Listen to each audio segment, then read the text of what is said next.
Boa noite, Inês Lima. Boa noite, Hugo. Boa noite, Ledna, Elisângela Barbie,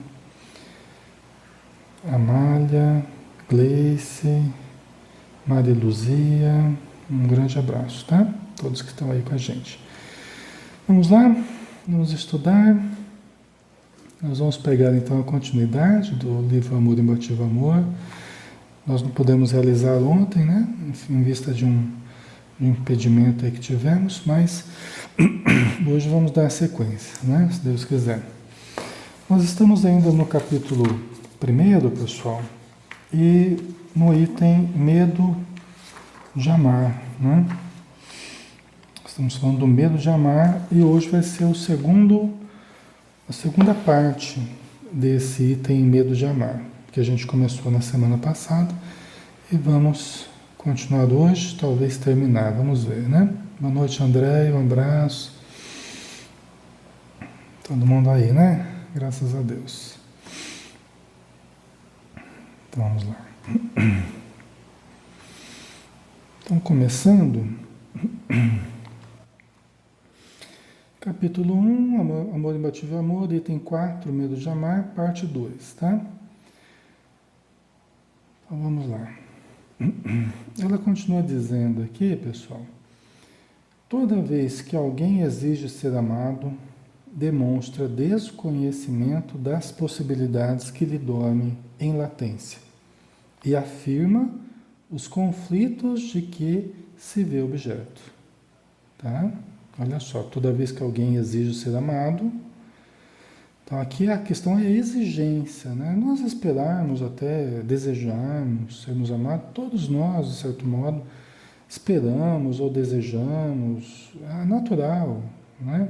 Natural que a gente queira, goste de ser amado, tá? É até saudável, né? Porque se a gente não quiser ser amado, né? Aí que vai estar um certo problema, né? Mas a gente querer ser amado, né? Aceito pelas pessoas, isso tudo é natural, é saudável. O que a gente não pode é cruzar os braços e ficarmos esperando sermos amados, né? Aí que a situação complica. Então, toda vez que a gente exige ser amado, aí está um complicador maior, né? A exigência. Eu não apenas fico esperando, mas eu exijo ser amado, né? Aí eu demonstro um desconhecimento das possibilidades que dormem no meu íntimo. Quer dizer, eu estou me desconhecendo. Como assim, Alexandre, estou me desconhecendo? Porque eu não estou entendendo que eu sou filho de Deus, que eu tenho um potencial divino para ser desenvolvido dentro de mim. Eu não estou levando nada disso em consideração. Tá? Então eu estou me autodesconhecendo. Toda vez que alguém exige ser amado, demonstra desconhecimento das possibilidades que lhe dormem em latência. Por quê? Quando eu fico exigindo ser amado, é porque a pessoa não está me amando, de certo modo, né? Pelo menos não do jeito que eu queria. Então, ou seja, alguma coisa já não está bem, alguma coisa já não está boa, né? Por exigir ser amado é porque eu não estou tendo exatamente aquela resposta que eu gostaria, né? Resposta no outro, espontânea, como deve ser, né? Aí eu começo a exigir, por quê? Porque eu acho que eu não vou ter amor de mais ninguém. Eu acho que eu não vou ser feliz sem você, que você é tudo para mim e sem você não tem mais ninguém. Quer dizer, eu estou desconhecendo não apenas o meu potencial interior, mas as possibilidades que a vida pode me dar também, né? Por falta de segurança interior, eu estou achando que não tem jeito para mim, que não tem saída, que você é a única coisa que eu posso ter, né? É como se você foi a única pessoa que gostou de mim até hoje. Tal. Quer dizer, eu estou dizendo da imensa dificuldade que eu tenho de alguém gostar de mim, de eu me fazer gostar por alguém, né? Então, é algo que demonstra Eu estaria afirmando apenas o que ela diz aqui, ó. Eu estaria afirmando apenas os conflitos de que eu me vejo objeto. Além de eu desconhecer as possibilidades que dormem no meu íntimo, eu ainda estou afirmando os conflitos de que me vejo objeto. Tá? Então é complicado, né? Aí a pessoa, é o que a Joana fala, que a pessoa projeta a sombra, né? Quanto mais exige, mais sofre. E quanto mais a pessoa exige, mais ela está projetando a sombra que está dentro dela. A sombra do desconhecimento, a sombra do desamor. Por que eu exijo que alguém me ame? Porque eu não me amo. Então eu transfiro para alguém aquilo que eu não estou fazendo por mim mesmo. Entendeu? Eu não me conheço e não me amo. Então eu transfiro para que o outro me ame. Né? Porque eu não estou me amando. Certo, pessoal? Ok?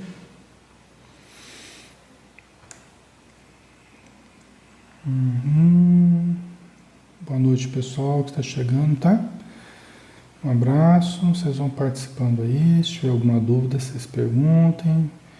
Se quiser acrescentar alguma coisa também, tá? Então, vamos continuar. O amor para tal indivíduo não passa de um recurso para uso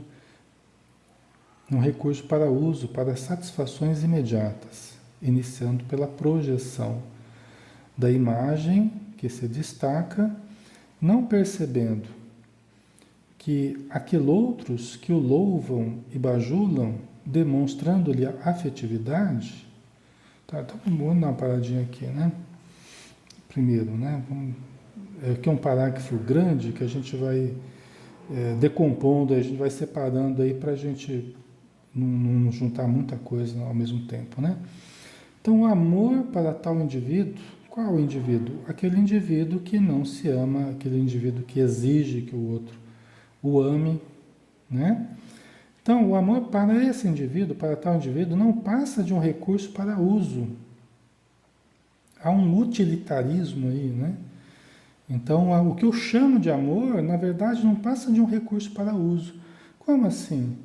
Ora, nesse caso, é a pessoa que usa o outro, né? De repente, eu tenho uma esposa que é super bonita, que, né? Aí eu levo para mostrar a esposa bela que eu tenho para deixar todo mundo com inveja, né? Ou eu uso a própria esposa como um objeto sexual, vamos dizer assim, sem nenhum respeito pelo indivíduo, pela pessoa da mulher que ali está, ou do homem, né? Às vezes é uma mulher muito rica, ou, né? Que manipula, que casa com uma pessoa mais jovem, né? Bonitão, tal, e usa esse rapaz como um objeto, né? Praticamente. Vocês entendem? Então, nesse sentido, o amor para tal indivíduo não passa de um recurso para uso. Eu chamo de amor, mas na verdade é apenas um utilitarismo, né? Para satisfações imediatas. Né?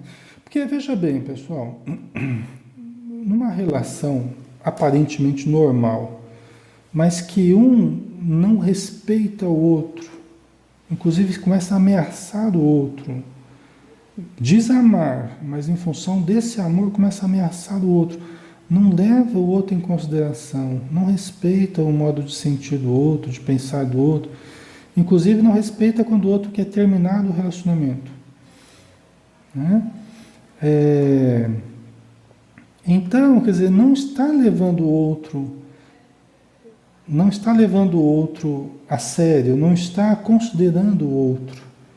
É como se não fosse uma pessoa, tá? É como se fosse uma coisa, um objeto mesmo, tá? Então, é esse uso do ego, né? É o uso do ego de uma forma negativa, né? É o uso do ego controlador, dominador, como a gente tem falado, né? Tá? Certo? Então vamos lá. Continuando aqui. Então, o amor para tal indivíduo não passa de um recurso para uso para satisfações imediatas, iniciando pela projeção da imagem que se destaca, né? Aquilo que eu falei, é uma pessoa que ganha benefícios com a imagem, né? Usa o outro, usa a imagem do outro, né? Que se destaca não percebendo que aqueles outros que o louvam e bajulam, demonstrando-lhe afetividade, tá? Então aqui vamos pensar numa pessoa que seja famosa, uma pessoa que seja famosa em algum sentido, né? Então aqueles que o amam, e aqui a gente pode entender isso também, esse tipo de amor, né? Aqueles que o amam, né? Aquelas mulheres que ficam em torno do jogador de futebol, em torno daquele glamour, né? Do dinheiro, da fama, tal. Aqueles que o louvam e bajulam, demonstrando-lhe afetividade, vai continuando aqui, né? São também inconscientes, que se utilizam da ocasião para darem vazão às necessidades de afirmação da personalidade, ao que denominam de um lugar ao sol, no qual pretendem brilhar com a claridade alheia, né? Então aqui é esse caso especificamente, né, desse utilitarismo. Pode haver uma relação amorosa, afetiva, conjugal ou até não. De repente até uma relação fraternal de amor, entre aspas, mas que na verdade o que existe é um utilitarismo, né? A gente pode expandir para esse lado também, né? Aqui no caso dos amigos que amam aquela pessoa, mas que na verdade estão utilizando o brilho da pessoa, da sua fama, do seu dinheiro e tal, para afirmarem a sua própria personalidade. Porque inseguros também acreditam que só perto daquele que demonstra ter aquele brilho, demonstra ter aquele glamour todo, é que a pessoa também vai se realizar. É porque ela não se conhece, não acredita em si, e acaba transferindo também a sua realização para o outro, para a presença na vida do outro, para a convivência com o outro, né? Então isso tem bastante também, né, pessoal? Tá ficando claro? E isso também tem bastante na sociedade, né? Na vida, aí nos vários grupos, né? Isso é muito presente, tá? Certo? Então vamos lá, vamos continuar com o raciocínio dela aqui, da Joana de Anjos. Lembrando que nós estamos falando do medo de amar, tá?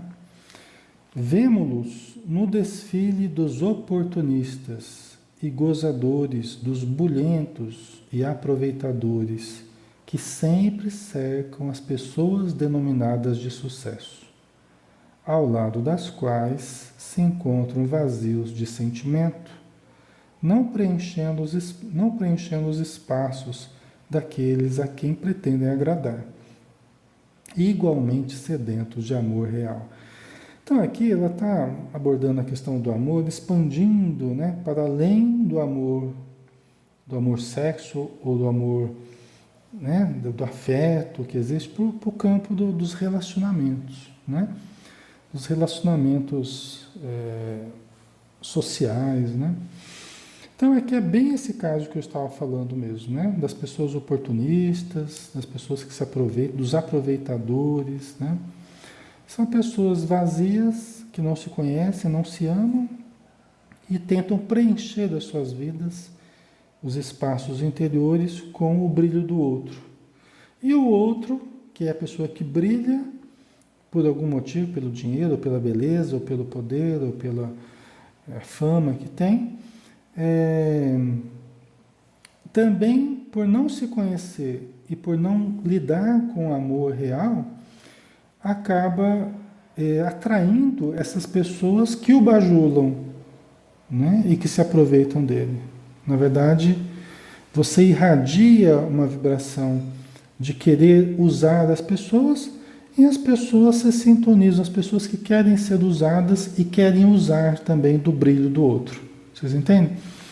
Então, um irradia uma vibração e há quem receba aquela frequência e responde àquela frequência. Né? Se você trata as pessoas como coisas, né? As coisas acabam se aproximando, né? Para se aproveitar também do seu brilho, né? Seria mais ou menos isso, tá? Ambos inseguros, né? Ambos necessitados, ambos vazios de conteúdo, vazios de autoconhecimento, né? Vazios de amor real. Aí permanece no campo das exterioridades, das superficialidades, né? Que não preenchem, não planificam, não apaziguam o ser profundo, né? Ok? Acaba, a Eliadna colocou, isso é vampirismo, né? Acaba, exatamente, Eliadna, você tocou num ponto importante, né? Acaba sendo um parasitismo, né? Um vampirismo, um parasitismo mútuo, né? Eu exploro as pessoas, né, que ficam me bajulando e as pessoas me exploram também, né? E é um parasitismo aí. Eu poderia chamar mutualismo, né? Acho que na biologia, eu acho que é mutualismo, né? Ambos se beneficiam de certo modo, só que é um benefício num nível mais baixo, né? Não num nível elevado, assim. Se eu não me engano, é mutualismo que chama isso. Os professores de biologia aí que expliquem para nós, né? Mas vamos lá. Essas relações simbióticas, né? Então, continuando aqui. O amor está presente no relacionamento existente entre pais e filhos, amigos e irmãos, mas também se expressa no sentimento do prazer imediato ou que vem a acontecer mais tarde em forma de bem-estar. Né? Então, nas várias possibilidades, o amor está, né? Sim, no relacionamento entre pais e filhos, amigos e irmãos, não necessariamente não é uma coisa que sempre acontece, né? Aliás, as pessoas sofrem muito quando não acontece, né? As pessoas sofrem muito, né? Quando tem um filho e não consegue amar o filho, ou o filho não consegue amar a mãe ou o pai. Geralmente sofrem porque existe um arquétipo aí, né? Um padrão comportamental que nós viemos reproduzindo, atuando dentro desse arquétipo milenarmente, né? Que os pais têm que amar os filhos têm que amar os pais, né? Então, os irmãos têm que se amar, né? Mas a coisa mais comum é os irmãos se pegarem, né? E por quê? Porque somos espíritos acima de tudo. E acima de tudo, temos necessidades de reparação, temos necessidades de reaproximação. Então nem sempre esse amor no contexto familiar ele vai surgir cristalino, benéfico, positivo. Ele pode ser exercitado através de aproximações, né? Difíceis em muitos casos, mas pode ser exercitado o amor, né?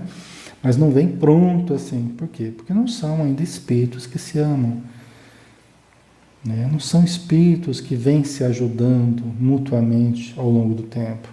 Pelo contrário, às vezes vêm se prejudicando e que agora no seio da família, como pais, como filhos, ou como irmãos, ou como amigos, ou próximos, né? Acabam convivendo para irem se aproximando. Mas isso vocês conhecem mais do que eu até, né? São coisas que o Espiritismo tem nos explicado sobejamente, né? Mas também se expressa no sentimento do prazer imediato ou que vem acontecer mais tarde em forma de bem-estar. Mas olha, o amor, aqui ela está chamando a atenção, se expressa de modo fraternal, né, entre os familiares, né, tá? Amigos, irmãos, mas também se expressa no sentimento do prazer. Aí é interessante a gente sempre ressaltar que ela não nega a importância do prazer. A Joana de Ângeles nunca nega a importância do prazer, porque ela sabe ela sabe que o prazer dá gosto na nossa vida, né? Então ela sempre fala para nós não excluirmos o prazer do nosso cardápio existencial. Por isso que o amor pode se expressar também através do prazer, né? De diversos tipos. A gente falou do prazer sexual, sim, pode ser canal para o amor, não necessariamente. Você pode ter o prazer desvinculado do amor, um prazer imediato, fugidio, né, fugaz, mas você pode ter o prazer como canalizando a força do amor. Tá? Excelente, né? Você pode ter o prazer da convivência, o prazer de um passeio, e o amor expressando essa convivência, esse passeio, esse momento, né?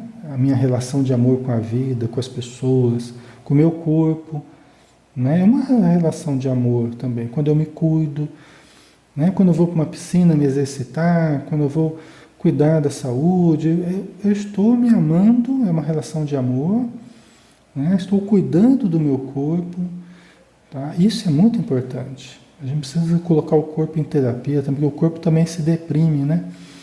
Então a gente precisa cuidar do corpo também, né? É uma das coisas que muitas vezes mais dão resultado, é a gente partir do corpo e cuidar do corpo, oxigenar o corpo, né? Atividades físicas, né? Tudo isso é muito gostoso, é muito bom, tá? É muito produtivo em termos terapêuticos. Certo? Então vamos continuar.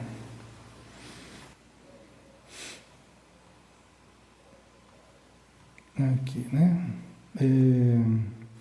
Não se pode dissociar o amor desse mecanismo do prazer mais elevado. Aí, estão vendo? Ela nunca dissocia, ela nunca tira a importância do prazer, né? Só que prazer mais elevado, né? O prazer que não deixa o rastro da depressão, da culpa, da aflição, do depreciamento, não, né?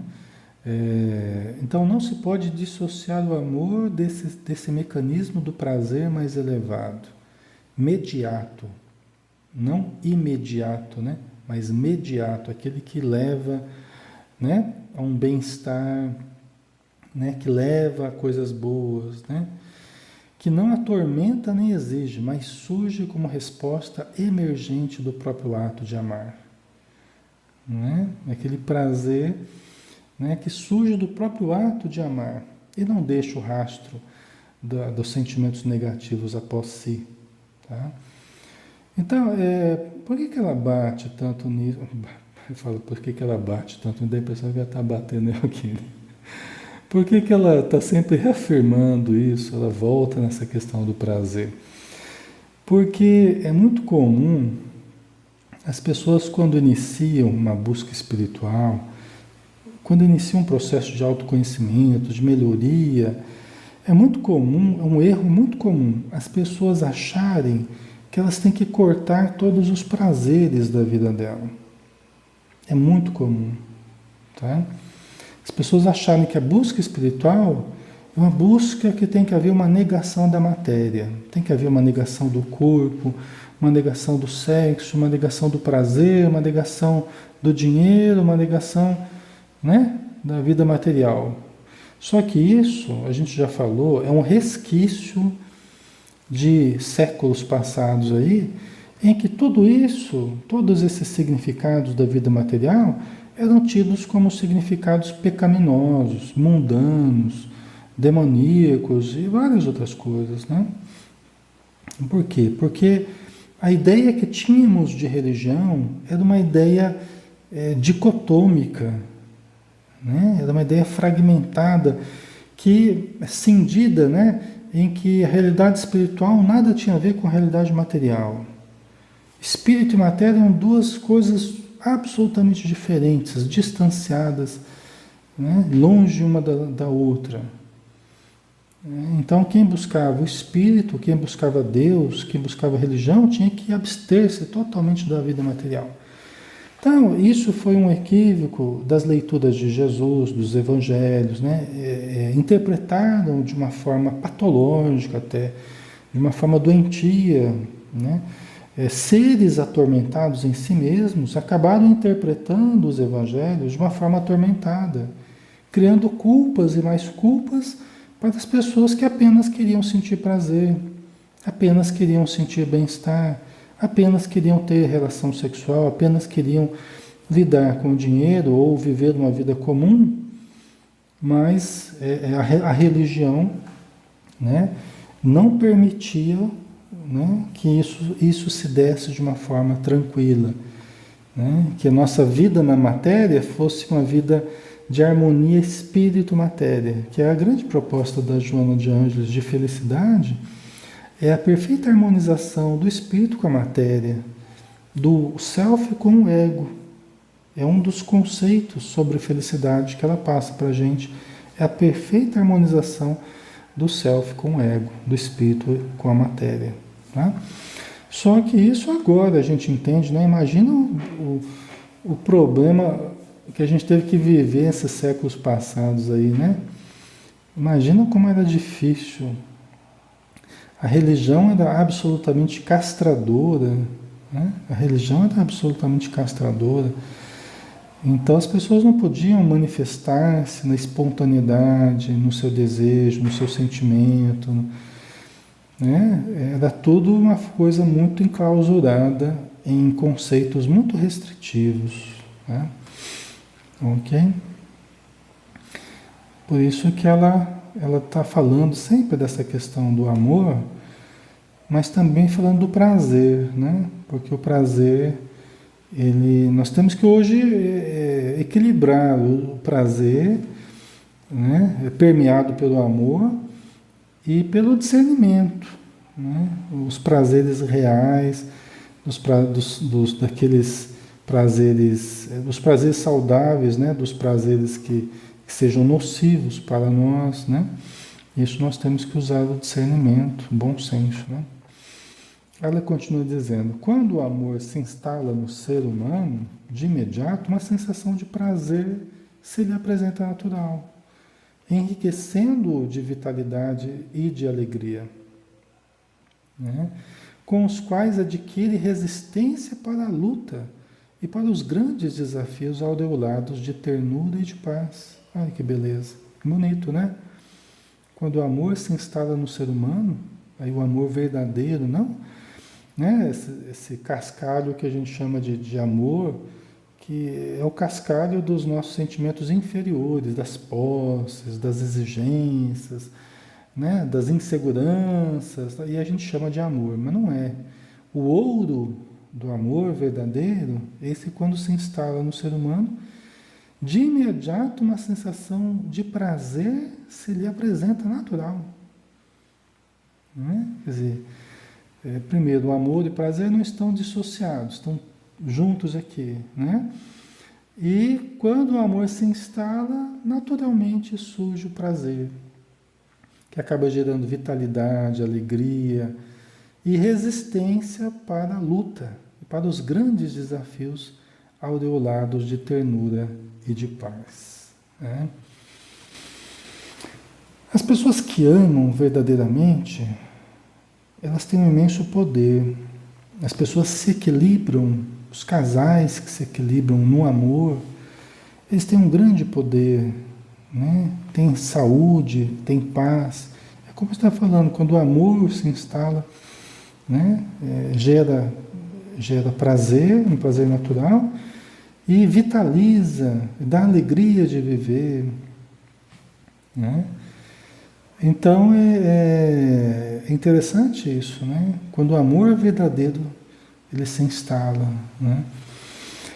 Aqui na Terra, infelizmente, a maioria dos relacionamentos não é um relacionamento de almas gêmeas, né? De espíritos altamente sintonizados um com o outro. Não é, infelizmente. Né? Nós temos que aceitar a realidade atual, é essa.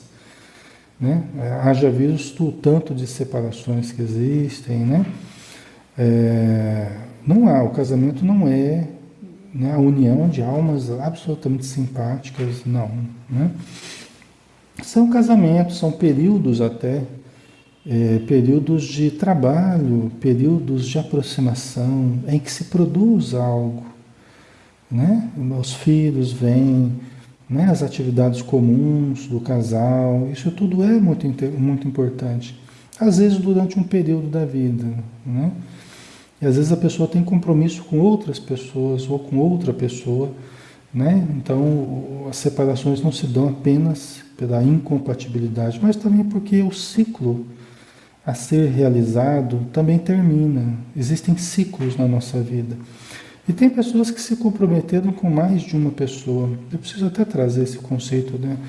Estava lendo um livro, inclusive um livro bem considerado, não me lembro agora exatamente qual, que o Espírito falava justamente isso. Vou ver se eu trago esse conceito para vocês, da referência do livro, né? Que existem pessoas que vieram na Terra com compromisso com mais de uma pessoa, né? E eu acredito que sejam muitas pessoas que tenham vindo com compromisso com mais de uma pessoa, né? Isso quer dizer o quê? Que parte da vida da pessoa é com alguém e depois uma outra parte com uma outra pessoa. Sem que isso seja motivo de escândalo nenhum, nem de preconceitos ou motivo para, né, para acusações, mas como períodos de trabalho, períodos de aprendizado, períodos de aproximação, períodos de produção num certo sentido, né, de ajudar certos espíritos a reencarnarem, por exemplo, tá?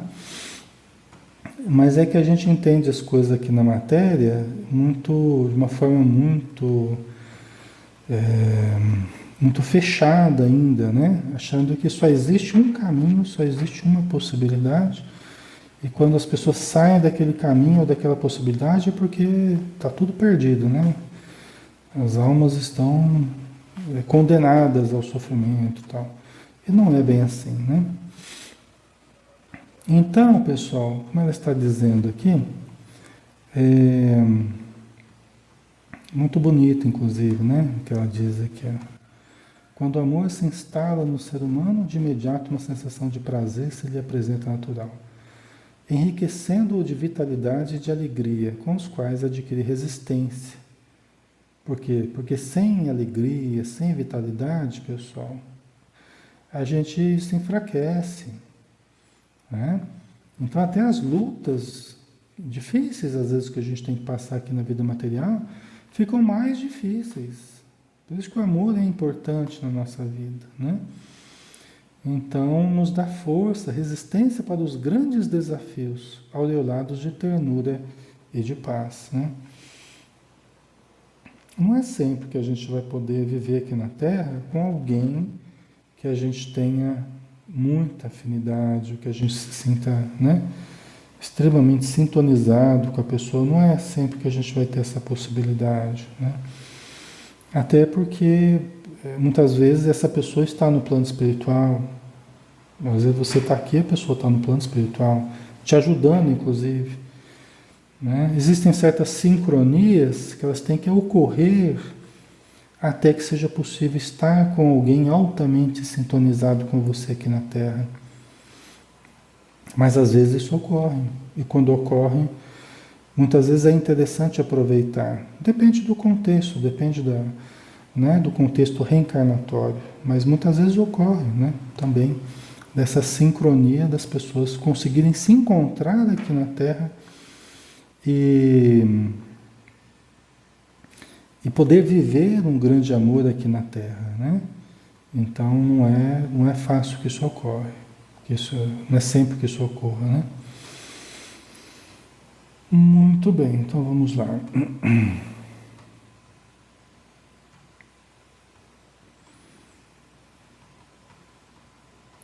Aí continuando, né?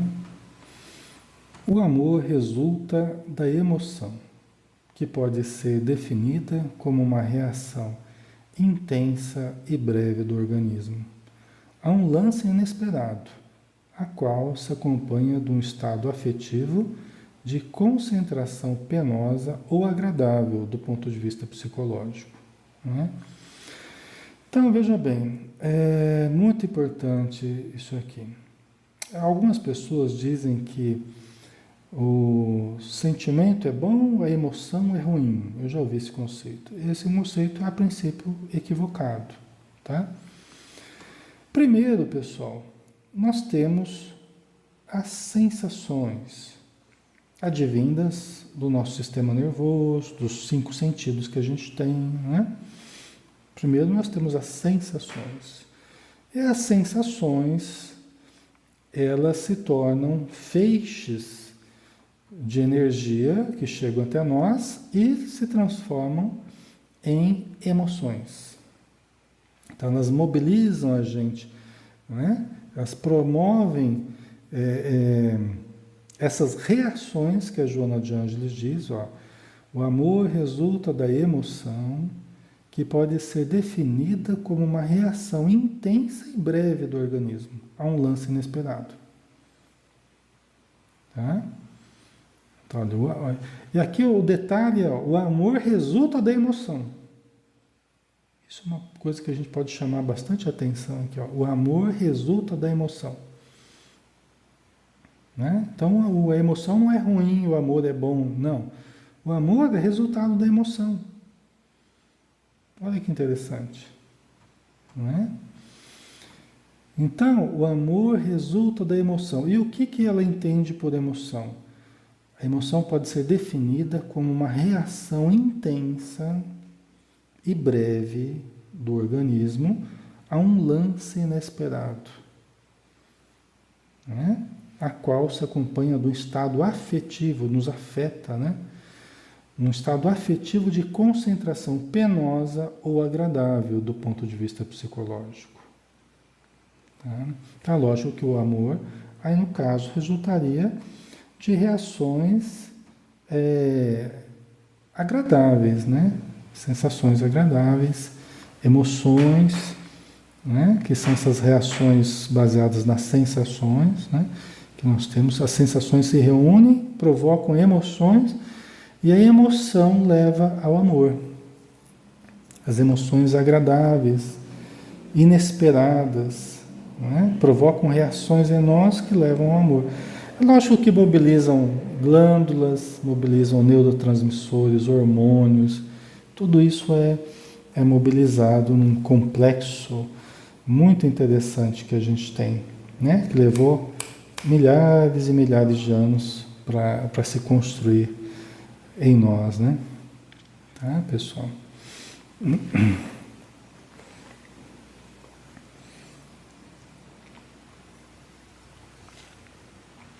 Ok?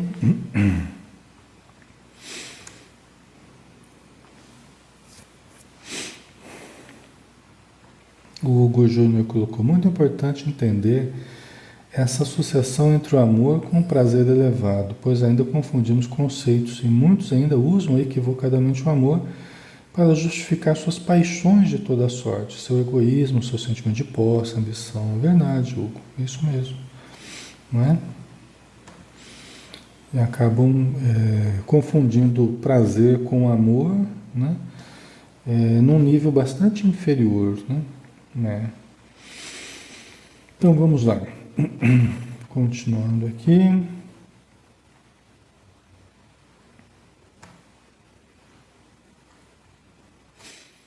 Também a emoção pode ser definida como um movimento emergente de um estado de excitamento, de prazer ou dor.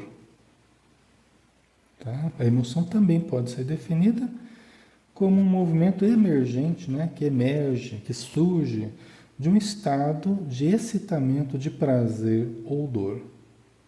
Tá? Então, é essa reação, né? É esse movimento, esse estado de excitamento, de prazer ou dor, que todos nós sentimos, e só não sente quem está embotado, vamos dizer assim, indiferente a si mesmo, né? Até no nível patológico, que não sente nem prazer nem dor, né? Aí nos casos mais agudos aí, de doença mental, muitas vezes a pessoa não, deixa de sentir tanto prazer quanto dor, né? Mas aí num caso mais patológico mesmo, tá? Normalmente é normal, perfeitamente normal a gente sentir as coisas boas e ruins. Inclusive sentimentos bons e ruins, tristeza inclusive, ódio inclusive não tem problema. Ah, mas o espírita, o cristão não pode sentir essas coisas. Pode e sente. O problema não está no que nós sentimos, pessoal. O problema está no que fazemos com o que sentimos. Existe um equívoco aí, uma negação. Quando eu nego, falo assim, ah, mas eu não posso sentir isso, eu não posso ter essa emoção, eu não posso ter esse sentimento, eu começo a negar aquilo que eu estou sentindo, inclusive me maltratar por estar sentindo isso, é um grande equívoco. Porque o mal não está em eu sentir isso, o mal está em o que eu faço com o que eu sinto. Eu posso perceber que eu estou sentindo, e puxa, olha o que eu estou sentindo. Estou sentindo desejo, estou sentindo atração por alguém, estou sentindo medo, estou sentindo ódio. Nada disso é pecaminoso, é ruim, nada disso. São apenas sentimentos que todos nós podemos ter, tá? Agora, o que eu faço com esse sentimento? Quando eu percebo, eu tenho a possibilidade de trabalhar esses sentimentos para sair se for um estado ruim, que possa me levar a uma atitude negativa, criminosa até, né? À medida que eu tomo consciência do que eu estou sentindo, eu posso mudar o meu modo de sentir as coisas, posso mudar o modo de entender e o meu modo de sentir. Tá?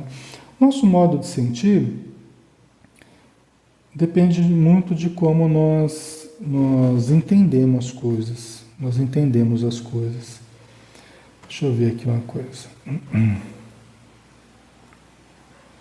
Deixa eu ver se paralisou para vocês aí. É que no meu tinha dado uma desconectada aqui.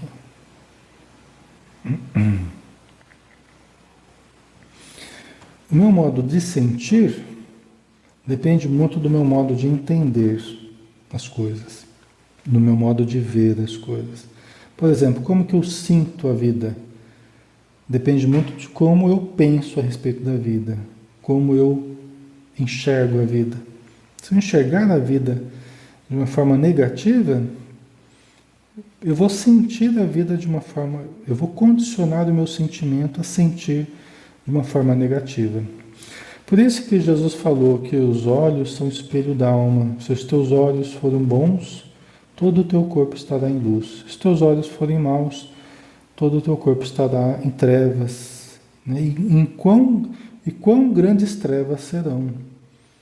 Né? Porque dependendo do modo de enxergar as coisas, modo de entender as coisas, né?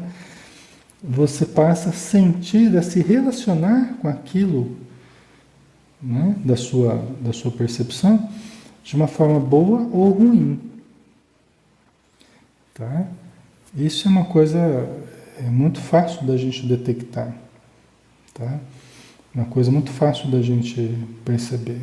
É só você ser ofendido por alguém, né? E chega alguém, você está conversando com alguém, chega uma terceira pessoa e ofende vocês dois e fala uma besteira lá e, né, maltrata você. Aí você fica meio chateado, meio, né, meio desenchavido com a pessoa, às vezes até irritado, né, com as coisas que a pessoa falou.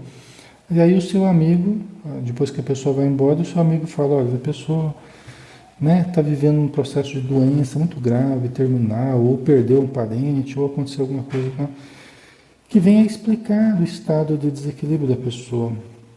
Essa informação já pode mudar totalmente o teu sentimento pela pessoa. E de um sentimento de contrariedade, de raiva, de irritação, você já pode sentir compaixão, pode sentir piedade. Puxa vida, né? Que coisa que a pessoa está passando, né? Eu não sabia disso, eu já estava ficando até meio nervoso com a pessoa, mas ainda bem que você falou. Então, olha como que os nossos sentimentos, eles são alteráveis conforme as instruções que a gente recebe. né? Conforme as informações que a gente recebe. Olha como é que as nossas emoções mudam, como é que os sentimentos se alteram. Né? Isso às vezes é questão de segundos ou minutos, em muito pouco tempo. Né? Por isso que a gente precisa aproveitar mesmo as informações, os estudos, os conhecimentos que venham a melhorar o modo da gente entender a vida, o modo da gente ver a vida. Porque a nossa relação com a vida passa a ser extremamente positiva, né? Se o nosso modo de ver a vida for positivo, né? For otimista. E essa é a maneira certa de ver, né? Porque a vida foi estruturada para nós vermos de uma forma positiva, porque a vida é positiva. A vida é algo muito bom, é algo muito saudável, positivo, né? A vida foi estruturada por Deus de uma forma boa. Toda vez que nós estamos vendo na vida só coisas ruins, é porque nós não estamos enxergando a vida da forma correta. Nós não estamos pensando a vida da forma correta. Nós estamos com a nossa visão distorcida. Ela está desfocada. O nosso entendimento está equivocado, a nossa visão desfocada. Tá? Então, isso é uma coisa importante também da gente lembrar. Né? Então, vamos continuar aqui. Temos mais uns minutinhos, porque eu atrasei hoje, né? Então, a gente vai uns 15 minutinhos mais aqui, tá? Como consequência, o amor sempre se direciona àqueles que são simpáticos entre si e com os quais se pode manter um relacionamento agradável. Né? Em termos gerais, é isso que acontece. Por quê? Porque, como a gente já viu que o amor resulta da emoção, e a emoção pode ser, né, uma reação agradável ou desagradável que a gente tenha, o amor é resultado das reações agradáveis que a gente sente, né, que a gente tem no nosso organismo, né, nos nossos relacionamentos. Então, como consequência, o amor a gente sempre acaba direcionando àqueles que são simpáticos, né? Aqueles com os quais a gente se sintoniza mais, com as pessoas com as quais a gente se dá melhor. Fala, Alexandre, mas isso não é uma coisa assim muito restritiva? Será que esse é o padrão de amor que Jesus nos ensinou? Da gente só amar as pessoas que nos querem bem ou que promovem reações agradáveis na gente, né? Então, veja bem, o que ela está falando é o que acontece normalmente, é o que é natural na gente. Né? É natural que a gente goste das pessoas que gostam da gente, que a gente não se sinta muito bem com as pessoas que não gostam da gente, né? Não tem aquela sintonia, não é isso que acontece no geral? A tendência nossa é de fazer isso, é isso que ela está dizendo, né? A nossa tendência é essa, não quer dizer que a gente não possa exercitar o amor, e aí ele assume aquela característica de fazer o bem àqueles que nos odeiam, de orar pelos que nos maldizem, os que nos perseguem, caluniam, não é? É o que Jesus falou, né? Então, é de fazer todo o bem àquele que nos faz mal. Então, esse exercício é algo mais que nos faz justamente sair do padrão comum que tem sido. Né? É algo mais que Jesus trouxe que nós estamos tentando exercitar. Um espírito amigo nos falava uns dias atrás, falou assim, olha, é da lei que aqueles a quem que nós façamos o bem, aqueles que mais nos prejudicaram. Né? O Espírito falava, achei bonito, né? O Espírito falou assim, é da lei que nós façamos o bem, que nós ajudemos aqueles que mais nos prejudicaram. Né? Então, assim, só que esse é o desafio, né, nosso mesmo. Esse é o grande desafio hoje para nós, né? Porque normalmente a gente faz isso, a gente acaba amando as pessoas que nos amam, ficando junto daqueles que nos, né? Agora, o grande desafio do amor hoje para nós é sairmos desse padrão comum, né? E fazermos algo mais, que é essa atitude que Jesus demonstrou, né? De amar aqueles que o prejudicaram, né? O Evangelho segundo o Espiritismo fala a respeito disso de uma forma, né, muito, muito interessante. Fala que não, hoje amarmos aqueles que nos odeiam não é ter as mesmas reações, como a gente acabou de ver, não é a gente ter as mesmas reações, a mesma energia, o mesmo carinho que a gente teria com aqueles que são profundamente sintonizados com a gente. Mas pelo menos a gente querer o bem da pessoa, né? A gente não querer o mal, a gente, né, ajudar se for possível, né? Então, é lógico que você não sente aquela mesma energia gostosa que você sente com a pessoa altamente sintonizada com você, né? Mas quem sabe no futuro não venha a sentir.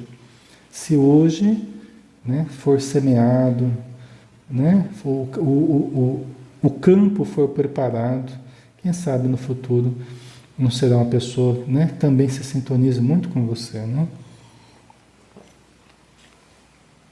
É que os relacionamentos não vão também melhorar do nada, né? Eles não vão demonstrar possibilidades positivas do nada. É um outro que vai ter que ajudar, nós teremos que ajudar o outro também a mudarmos o relacionamento, né? Então, certo? Então vamos lá. Mais um pouquinho aqui, temos mais um tempinho, né?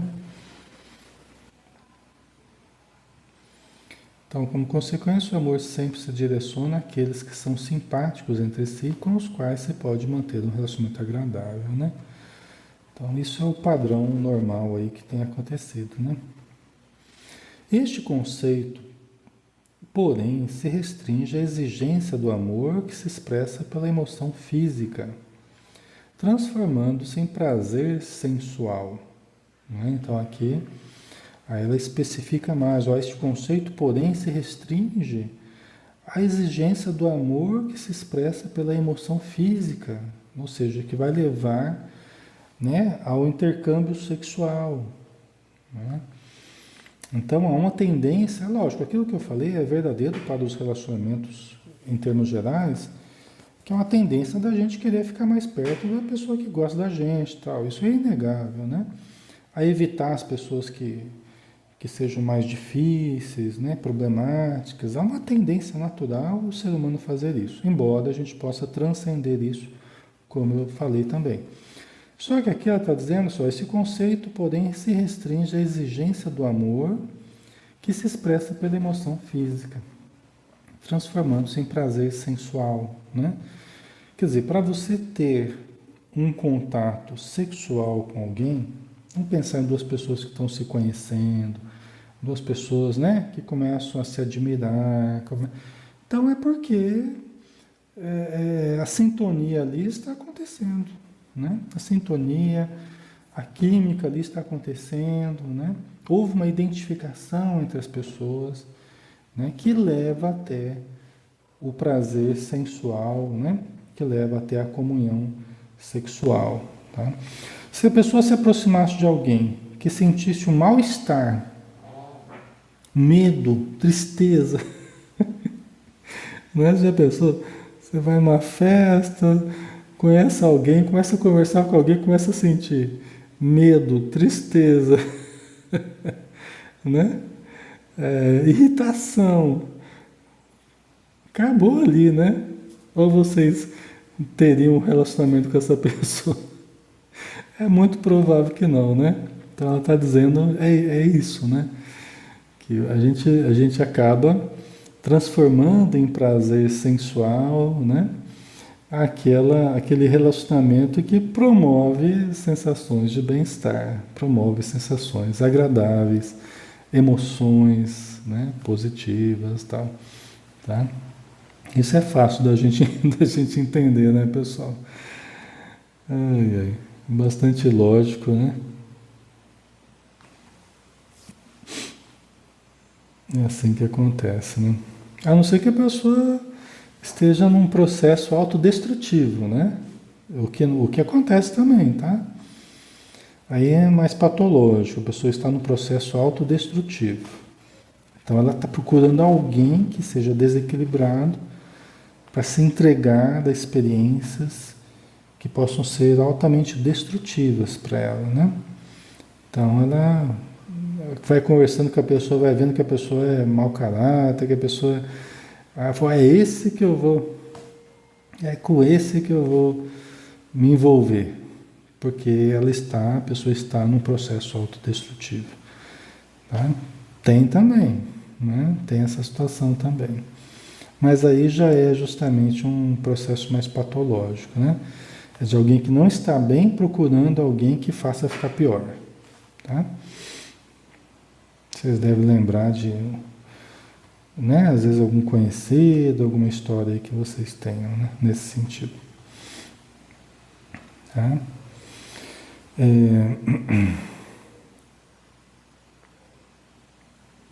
Aí ela diz, sob outro aspecto, há o amor profundo, não necessariamente correspondido, mas feito de respeito e de carinho pelo indivíduo, por uma obra de arte, né?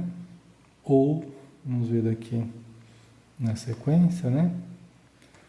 Ou a natureza, pelo ideal da conquista de alguma coisa superior ou transcendente, para cujo logro se empenham todas as forças disponíveis, em expectativa de um prazer remoto a alcançar, né? Então ela chama atenção para esse tipo de prazer. Vocês vejam que ela sempre vai trabalhando esse lado, né? Esse amor mais sensual, esse amor, e vai trazendo também essa possibilidade mais transcendente do amor, né? Ela vai sempre trabalhando esses dois lados, né?